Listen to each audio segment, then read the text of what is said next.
राजस्थान की राजनीति में लाल डायरी से हड़कंप मच गया है। राजेंद्र गुढ़ा ने एक लाल डायरी दिखाई है और उन्होंने कहा है, रिपब्लिक भारत से बातचीत में 2 दिन पहले राजेंद्र गुढ़ा ने कहा था कि मेरे पास एक ऐसी लाल डायरी है जिसमें अशोक गहलोत के कारनामे दर्ज हैं। उन्होंने सीधे सीधे ये कहा था कि अशोक गहलोत ने जो घोटाले किए हैं, अशोक गहलोत का जो काला चिट्ठा है वो इस डायरी में है। और इस डायरी के सामने आने के बाद राजस्थान से लेकर दिल्ली तक हड़कंप मच गया। सृष्टि, बिल्कुल अनामिका, और महिला सुरक्षा के मुद्दे को लेकर विधानसभा में किस तरीके से आपने देखा कि राजेंद्र सिंह गुढ़ा ने अपनी ही सरकार को आईना दिखाया, उन्हें बर्खास्त किया गया, लेकिन आज उन्होंने लाल डायरी लहराई और ये दावा किया है कि इसमें 500 करोड़ के लेन देन का हिसाब किताब है और कई ऐसे नाम है जिससे कई राज फाश हो सकते हैं। देखिए इस रिपोर्ट में।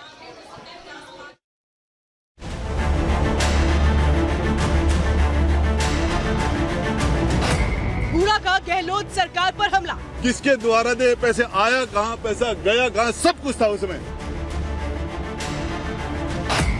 सदन में लहराई लाल डायरी, मेरे साथ लात घुसे मारे, मुझे जमीन पर गिरा दिया गया।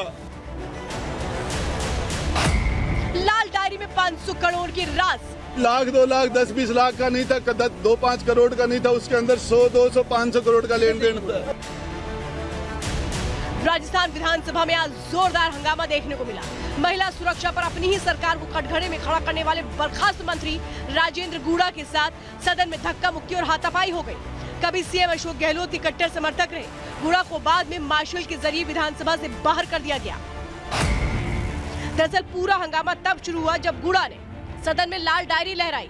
गुढ़ा ने दावा किया कि जो डायरी उनके पास है उस डायरी में अशोक गहलोत के काले कारनामे लिखे हैं। 2 नंबर में धर्मेंद्र राठौड़ के द्वारा मुख्यमंत्री जी के नाम लिखे हुए हैं, उसके अंदर वैभव गहलोत के नाम लिखे गए हैं और क्रिकेट के चुनाव के अंदर किसको पैसे कैसे दिए।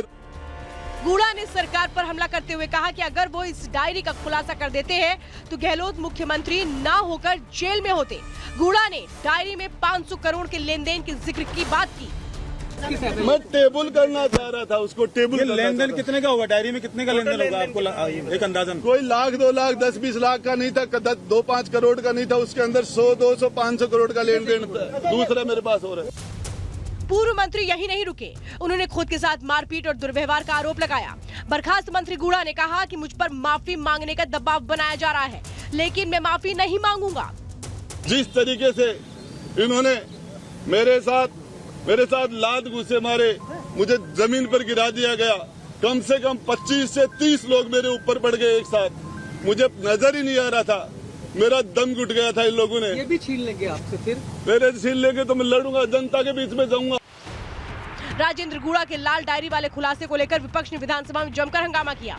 बीजेपी ने लाल डायरी के काले कारनामे को लेकर सरकार पर निशाना साधते हुए कहा कि डायरी का सच लोगों के सामने आना चाहिए। राजस्थान की विधानसभा में ऐसा दृश्य पहले कभी नहीं हुआ। कल तक कांग्रेस सरकार के अंग थे, जो कांग्रेस विधायक दल के हिस्सा भी हैं।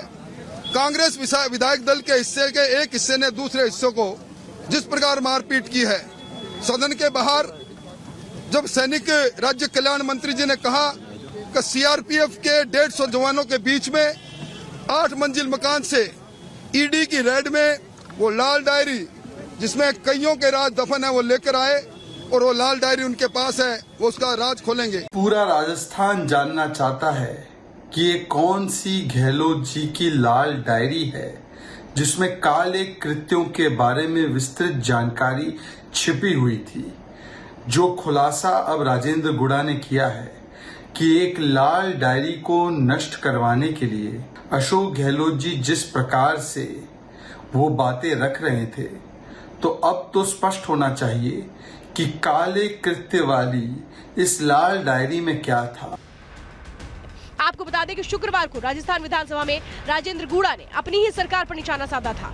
गुढ़ा ने महिला सुरक्षा पर सवाल उठाते हुए राज्य सरकार पर असफल होने का आरोप लगाया था, जिसके चंद घंटे के बाद इस मामले को लेकर राज्य सरकार ने राजेंद्र गुढ़ा को मंत्री पद से बर्खास्त कर दिया था। Bureau report, Republic Bharat.